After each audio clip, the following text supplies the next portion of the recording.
Good afternoon everyone. आज अपने class में हम लाइफ साइकिल ऑफ प्लाज्मोडियम पढ़ेंगे, है ना। कल हमने इसका थोड़ा सा इंट्रोडक्शन देखा था प्रोटोजोआ एंड पैरासाइट्स के बारे में। ठीक, आज हम प्रोटोजोआ एंड पैरासाइट्स में प्लाज्मोडियम जो कि मलेरिया डिजीज फैलाता है उसके लाइफ साइकिल को देखेंगे। कुछ चीजें मैं कल एक्सप्लेन कर चुकी थी कि प्लाज्मोडियम जो है वो डाइजेनेटिक होता है, जो अपना लाइफ साइकिल 2 होस्ट के अंदर कंप्लीट करता है। प्राइमरी होस्ट कौन होता है उसका? मैन, जिसके अंदर वो डिसीज कॉज करता है, बीमारी फैलाता है, जिस बीमारी का नाम है मलेरिया। और दूसरा है फीमेल एनाफिलिस मॉस्किटो, जिसके अंदर वो रेस्ट ऑफ टाइम अपना जो है वो स्पेंड करता है। एक और होस्ट के बारे में हम लोग पढ़े थे जिसे कहते हैं रिजर्वायर होस्ट, है ना, जो कौन था? मंकी था। तो ना वो उसमें अपना बीमारी फैलाता है और ना ही हमेशा उस स्पीसीज में जाकर वो रहेगा, तो इसीलिए उसको रिजर्वायर होस्ट की तरह देखते हैं। तो सबसे पहले जब हम लाइफ साइकिल स्टार्ट करेंगे तो लाइफ साइकिल में ये जो प्लाज्मोडियम है उसमें 2 तरीके का रिप्रोडक्शन देखने को मिलता है। फर्स्ट कौन सा था? सेक्सुअल रिप्रोडक्शन, और दूसरा असेक्सुअल रिप्रोडक्शन। जितना भी डाइजेनेटिक जो पैरासाइट्स होते हैं वो अपने प्राइमरी होस्ट के अंदर हमेशा सेक्सुअल रिप्रोडक्शन करता है ना, और सेकेंडरी के अंदर एसेक्सुअल रिप्रोडक्शन करता है। बट हम यहाँ पे देखेंगे कि जो प्लाज्मोडियम है वो मैन जो उसका प्राइमरी होस्ट है उसके अंदर एसेक्सुअल रिप्रोडक्शन करेगा और मॉस्किटो के अंदर सेक्सुअल। मतलब ये एक तरीके का क्या है, अपवाद है यहाँ पर। तो असेक्सुअल रिप्रोडक्शन में देखते हैं सबसे पहले जब कोई मॉस्किटो जो संक्रमित है ऑलरेडी, है ना, मतलब जिसके अंदर प्लाज्मोडियम पाया जा रहा है। अब प्लाज्मोडियम का जो जगह होता है, लोकेशन, इसके अंदर मॉस्किटो के अंदर वो उसका गट होता है, आहार नाल में होता है, तो वो उसके सलाइवा में प्रेजेंट रहेगा। अब जब कोई मॉस्किटो जिसके अंदर प्लाज्मोडियम है वो किसी स्वस्थ व्यक्ति को काटेगा, है ना, तो पता है कैसा उसका प्रोबॉक्सिस होता है, सूंड होता है, जिसके द्वारा वो मनुष्य के स्किन को पेनिट्रेट करेगा और फिर ब्लड को सक करता है। सकिंग मेथड के द्वारा अपना फूड को क्या करता है, ग्रहण करता है। तो सक करने के दौरान जो रक्त है वो बाहर निकलने पर, एयर के कांटेक्ट में आने पर थक्का ना जम जाए, इसलिए वो कुछ एंटी एग्लूटिनेशन फैक्टर्स क्या करता है, रिलीज करता है, जो कि उसके सलाइवा में पाया जाएगा। तो इसी दौरान जब वो सलाइवा उस ह्यूमन के बॉडी में एंटर करवाएगा, उस सलाइवे के साथ फिर क्या चला गया, प्लाज्मोडियम ही चला गया। तो वहां से हम स्टार्ट करते हैं कि इन्फेक्शन इन मैन के अंदर प्लाज्मोडियम का इन्फेक्शन कैसे हुआ। तो प्लाज्मोडियम के बहुत सारे फॉर्म्स हैं, जिसमें से जो स्पोरोजोइड फॉर्म होता है वही फॉर्म हमेशा मनुष्य के अंदर क्या करेगा, प्रवेश करेगा। इसमें से अगर कोई दूसरा फॉर्म उस सलाइवा में रहेगा तो वो मनुष्य के रक्त के अंदर प्रवेश नहीं कर पाएगा या स्टेबलाइज नहीं हो पाएगा। अगर पहुंच भी जाएगा तो उसकी डेथ हो जाएगी। तो ये जो स्पोरोजोइड्स है जो कहाँ प्रेजेंट है, sporozoite present in salivary gland of mosquito, female Anopheles, है ना। तो वहां से सलाइवा से वो एंटर कर जाएगा। ये देखो, ये जो बना हुआ है वो मनुष्य का क्या है, ब्लड सर्कुलेटरी सिस्टम है, मतलब आर्टरी होगा या वेन्स जो भी। तो उसके अंदर जब ये एंटर किया तो कुछ समय तक ये जो स्पोरोजोइड फॉर्म होता है वो ब्लड में सर्वाइव नहीं कर सकता, है ना। तो कुछ देर तक रहने के बाद 2 से 3 घंटे सर्कुलेट होकर वो पहुंच जाता है लीवर में, है ना। और मनुष्य के अंदर वो 2 जगह रिप्रोडक्शन करेगा, एक लीवर में करता है और एक आरबीसी के अंदर करेगा। तो 2-3 घंटे बाद जब ये वाला फॉर्म लीवर के अंदर प्रवेश करेगा तो लीवर के सेल में एंटर होगा, है ना। लीवर का जो हेपेटिक सेल है उसके अंदर जैसे ही एंटर किया वो कौन सा फॉर्म है, स्पोरोजोइड फॉर्म। और ये स्पोरोजोइड फॉर्म यहाँ पर स्टेबलाइज होके फूड मतलब न्यूट्रिशन ग्रहण करना स्टार्ट कर देता है, और पोषण ग्रहण करेगा मतलब अपने साइज में बड़ा हो जाएगा वो। इसी स्पोरोजोइड का जो बड़ा हुआ साइज है वो कहलाता है साइजोन। मतलब ये साइजोन जो है वो अब मल्टीप्लिकेशन करने के लिए रेडी हो गया है ना। तो मल्टीप्लिकेशन यहाँ पे हम देखेंगे 3 जगहों पर, मनुष्य के शरीर में 3 जगहों पर वो मल्टीप्लिकेशन करता है बाइनरी फिजन के द्वारा। तो सबसे पहले वो जो मल्टीपल फिजन करेगा वो लिवर में करेगा, और कौन कर रहा है, साइजोन कर रहा है, इसलिए इसे लिवर साइजोगोनी कहा जाता है। ठीक है, तो लिवर साइजोगोनी में ये जो साइजोन है असेक्सुअल मल्टीपल फिजन के द्वारा 1000 ऑफ क्रिप्टोजोइड्स का निर्माण करता है। कितनी संख्या होती है क्रिप्टोजोइड्स की? 1000 के अराउंड। ये 1000 जो संख्या है वो किसी एक सेल के अंदर जब रहेगा तो वो सेल को क्या कर देगा, बस्ट कर देगा। ठीक है, तो जैसे ही सेल बस्ट होगा या फट जाएगा तो सारे के सारे क्रिप्टोजोइड जो है वो बाहर रिलीज हो गए। अब एक लीवर सेल में था ये, अब 1000 की संख्या हो गई तो हजारों लीवर सेल में एंटर कर जाएगा। सारे लीवर सेल में जाने के बाद वो हर लीवर सेल से पोषण लेना चालू कर देगा और पोषण ले लेकर अपना कौन सा फॉर्म बना लेगा, साइजोन फॉर्म बना लेगा। ठीक है, ये साइजोन फॉर्म फिर से अब एक जो आया था एंटर किया था उसने तो किया रिप्रोडक्शन, अब वो अगेन सारे लीवर सेल्स के अंदर कौन सा साइजोगोनी करने लगेगा, फिर से लीवर साइजोगोनी, जो कि सेकेंड टाइम कर रहा है ना। मतलब ये तो उसके ऑफस्प्रिंग ही है, बच्चे ही हैं, तो वो सारे के सारे फिर से रिप्रोडक्शन करेंगे। बट यहाँ पे जो होने वाला मल्टीपल फ्यूजन है वो अनइक्वल रहेगा। मल्टीपल फ्यूजन के दौरान यहाँ पे जैसे सेम साइज के क्रिप्टोजोइड्स बना रहा था, यहाँ पे वो 2 साइज के क्रिप्टोजोइड्स बनाएगा। एक जो साइज में बड़ा रहेगा उसे कहेंगे मेटा क्रिप्टोजोइड्स और एक जो साइज में छोटा रहेगा उसे कहेंगे माइक्रो क्रिप्टोजोइड्स। अब क्या होता है, ये जो माइक्रो क्रिप्टोजोइड्स है ना वो ब्लड सर्कुलेशन के दौरान ब्लड में एंटर करने लग जाते हैं आरबीसी के अंदर। बट जो माइक्रो मेटा वाला जो होता है वो फिर से रिसाइकल करने लग जाता है लीवर में। तो ये जो लीवर के अंदर चला था आरबीसी से पहले जो साइकिल था उसे कहते हैं प्री इरिथ्रोसाइटिक साइकिल। ठीक, अब लेकिन 2 बार हुआ ये प्री इरिथ्रोसाइटिक में, बट दोबारा जो बना था मेटा क्रिप्टोजोइड्स वो क्या करता है, ब्लड सर्कुलेशन में प्रवेश नहीं कर पाता, तो फिर से कहाँ रह गया, वो लीवर में ही रह गया, लीवर के दूसरे सेल को इन्फेक्ट करने लगा। तो ये जब मेटा क्रिप्टोजोइड्स लीवर के दूसरे सेल को इन्फेक्ट करता है तब उसे कहते हैं एक्सो इरिथ्रोसाइटिक साइकिल।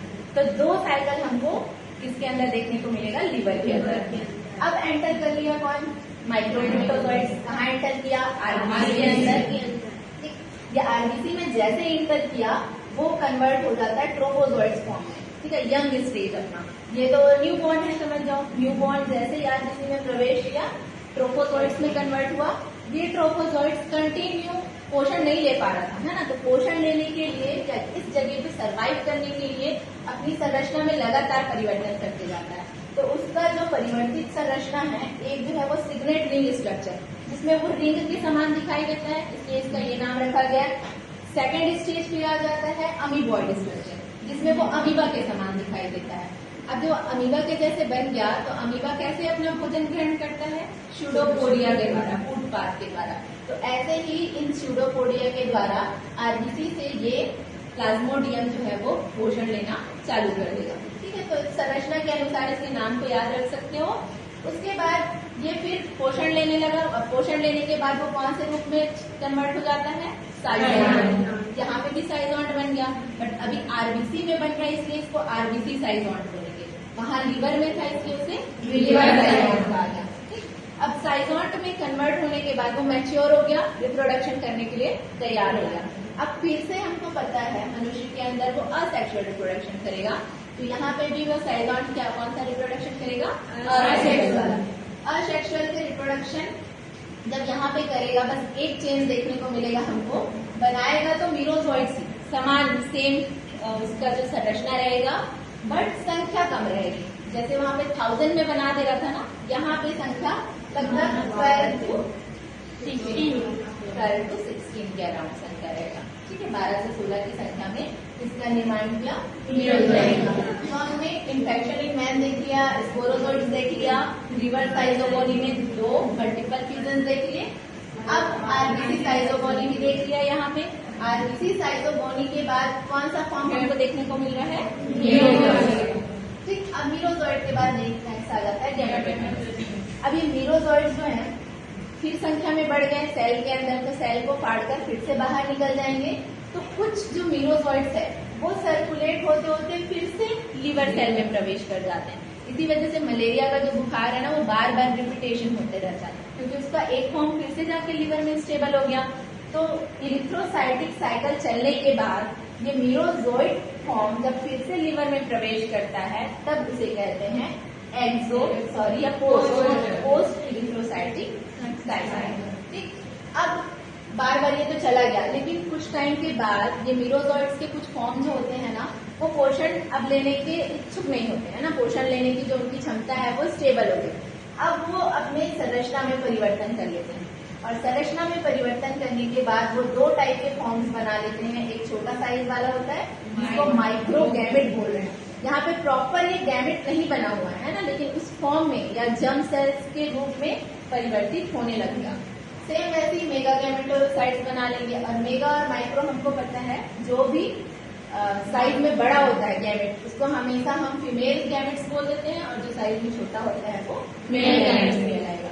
ठीक, अब इस फॉर्म में वो जो संक्रमित मनुष्य है उसके ब्लड में कौन बह रहा है, प्लाज्मोडियम का माइक्रोगैमेट और मेगागैमेट। इस दौरान यहाँ तक की प्रक्रिया हो गई, गैमेट्स का फॉर्मेशन हो गया, माइक्रो और मेगा।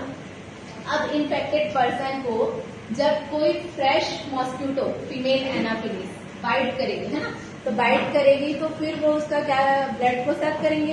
अब इस ब्लड में कौन सा फॉर्म है, मेगागैमेट्स और माइक्रोगैमेट्स। ये दोनों फॉर्म उस ब्लड के साथ कहाँ प्रवेश कर जाएंगे, अब वो सक कर रहा है ना, तो सक करने के दौरान उसका जो खाना है, ब्लड जो है, खाना कहाँ जाएगा, उसके आहार नाल में जाएगा। ठीक है, इसका जो आहार नाल होता है फ्रंट गट, मिड गट और हाइंड गट, जैसे हमारा पूरा डाइजेस्टिव सिस्टम होता है ना, उसका हम गट बोल देते हैं उसको। तो उसमें प्रवेश किया।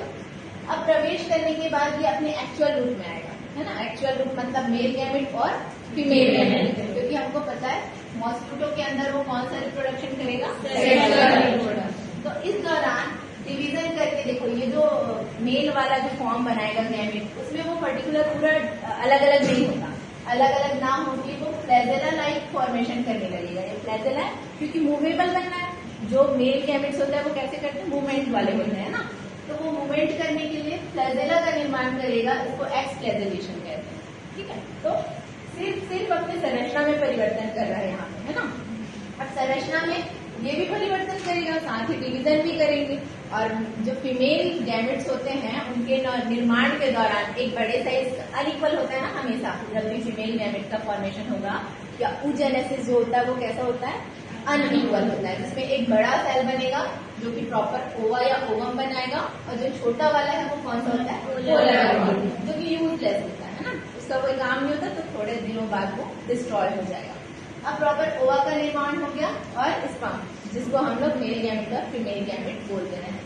अब ये जो एक्सफ्लैजेलेशन हुआ है, ये मल्टीपल स्पर्म्स है ना, यहाँ पे बहुत सारे मेल गैमेट हैं, इनमें से कोई एक गैमेट अब किसके अंदर प्रवेश करेगा, ओवा के अंदर प्रवेश करेगा। तो ओवा के अंदर प्रवेश करने के लिए उसके ओवा में एक प्रकार का कोन का निर्माण करता है, जिस जगह से जो मेल गैमेट है वो प्रवेश करेगा। अब कोन ऑफ रिसेप्शन कहते हैं इसे। ठीक है, कोन ऑफ रिसेप्शन किसमें बना, माइक्रोगैमेट में बना, सॉरी मेगागैमेट में बना कोन ऑफ रिसेप्शन। यहाँ से ये माइक्रोगैमेट जो है वो प्रवेश किया। अब प्रवेश करने के बाद यही जो प्रक्रिया होती है जिसमें माइक्रो और मैक्रो के न्यूक्लियाई जो है वो फ्यूज होते हैं, वो प्रक्रिया क्या कहलाती है, फर्टिलाइजेशन। यहाँ पे फर्टिलाइजेशन हो रहा है प्रॉपर, और उस फर्टिलाइजेशन में मेल और फीमेल गैमेट दोनों पार्टिसिपेट कर रहे हैं, इसलिए इसको क्या कहा जा रहा है, सेक्सुअल रिप्रोडक्शन कहा जा रहा है। यहाँ तक क्लियर है सबको? ठीक, अब दोनों फर्टिलाइजेशन के बाद किसका निर्माण होगा, जाइगोट बन गया। अब जाइगोट जो है उसके ना डाइजेस्टिव सिस्टम में फ्रीली मूवमेंट नहीं करते, उसको अब इम्प्लांट होना, जाइगोट को इम्प्लांटेशन चाहिए होता है ना। ठीक है, इम्प्लांटेशन के लिए वो उसका जो टिश्यू होता है एलिमेंट्री कैनाल का, उसके अंदर वो एंटर कर जाएगा इस तरीके से। अब यहाँ पे एंटर करने के बाद ये जो फॉर्म्स होता है वो स्टेबल हो गया, जाइगोट का इम्प्लांटेशन होने लग गया, समझ जाओ। अब ये इम्प्लांट होने के बाद देखो दोनों न्यूक्लियाई यहाँ पे है प्रॉपर, मेल का भी और फीमेल, मतलब 2n फॉर्म्स यहाँ पे प्रेजेंट है। ये अब संख्या में बढ़ने लग जाएंगे और प्रॉपर डेवलपमेंट करने लग जाएंगे जो जाइगोट है। डिवीजन स्टार्ट होगा उसमें, और डिवीजन स्टार्ट होने के बाद वो प्रॉपर डिवाइड होकर ऐसे फॉर्म्स में आने लगेंगे कि जब बस्ट होगा ये सेल तो वो उसी फॉर्म में आगे सर्कुलेट होने लग जाए। तो देखो ये जो नेक्स्ट फॉर्म होता है जो सेक्सुअल रिप्रोडक्शन के द्वारा बनता है उसे कहते हैं स्पोरोजोइट्स। स्पोर्स से बन रहा है, ठीक है, बीज है, समझ जाओ। जाइगोट जो एक प्रकार का स्पोर है, उसी से ये मूवमेंट वाले उसके प्लाज्मोडियम के फॉर्म्स बन रहे हैं, जिसे क्या कहा जा रहा है, स्पोरोजोइट। और ये स्पोरोजोइट जो है यही ऐसा फॉर्म है जो किसी स्वस्थ मनुष्य के अंदर प्रवेश कर सकता है। और स्पोरोजोइट बनने के कारण ही इसको हम स्पोर्स वाला जो क्लासिफिकेशन होता है ना प्रोटोजोआ का, उसके अंदर रखते हैं। तो देखो यहाँ पे तुमको 2-3 फॉर्म्स याद करने हैं प्लाज्मोडियम के। इन्फेक्शियस स्टेज स्पोरोजोइट्स, इन्फेक्शन फैलाने के लिए, ठीक है। मलेरिया काउज करने के लिए कौन सा फॉर्म रिस्पॉन्सिबल है, ट्रोफोजोइट्स। अब देखो यहाँ पे कुछ चीजें छूट गई। फीवर कैसे आता है मलेरिया का, है ना। लाइफ साइकिल जब कंप्लीट करते रहेगा उसी दौरान तो मनुष्य में वो फीवर फैलाएगा, मलेरिया बुखार आएगा। तो ये जो साइगॉन्ट होता है जब सेकेंड या थर्ड टाइम का यहाँ पे असेक्सुअल रिप्रोडक्शन करेगा तो यहाँ पे कुछ ऐसे पिगमेंट्स का फॉर्मेशन करता है जिसे हीमोजोइन कहते हैं। ठीक है, कैसे पिगमेंट्स बनाएगा? Hemozoin pigments. और साथ ही साथ कुछ सुफनस ग्रैन्यूल का फॉर्मेशन करता है, डिफरेंट टाइप के सुफनस ग्रैन्यूल्स।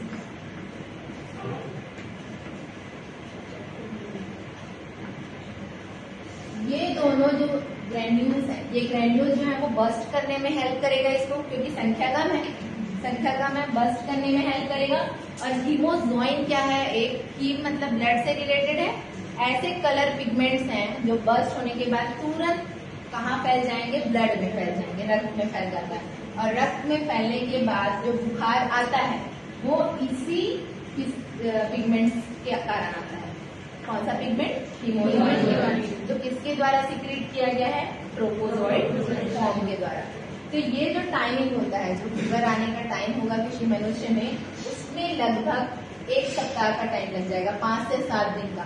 क्योंकि वो पहले कुछ घंटे ब्लड में सर्कुलेट हुआ, फिर लीवर में कुछ दिन बिताया, उसके बाद आरबीसी में आया, आरबीसी में आने के बाद भी अलग अलग फॉर्म्स में कन्वर्ट हुआ, डिवीजन किया, उसके बाद भी हीमोजोइन ग्रैन्यूल्स का फॉर्मेशन वो कर पा रहा है। तो इस प्रोसेस में लगभग 1 वीक का टाइम लग जाता है। उसके बाद ही किसी मनुष्य में मलेरिया के जो सिम्टम्स होते हैं वो शो होंगे। ठीक है, तो ये याद है सबको? क्लियर है? ठीक, ये जो फॉर्म्स है ना, ये वाला एरिया इसका पार्ट है, किसका बॉडी पार्ट है? ये मनुष्य का। और ये वाला मॉस्किटो। मनुष्य का कौन सा? ये लीवर वाला पार्ट, ये आरबीसी या ब्लड सर्कुलेटरी सिस्टम। और ये मॉस्किटो का कौन सा पार्ट है? एलिमेंट्री आहार। तो इस तरीके से हम मॉस्किटो प्लाज्मोडियम का लाइफ साइकिल 2 अलग अलग होस्ट के अंदर देख सकते हैं।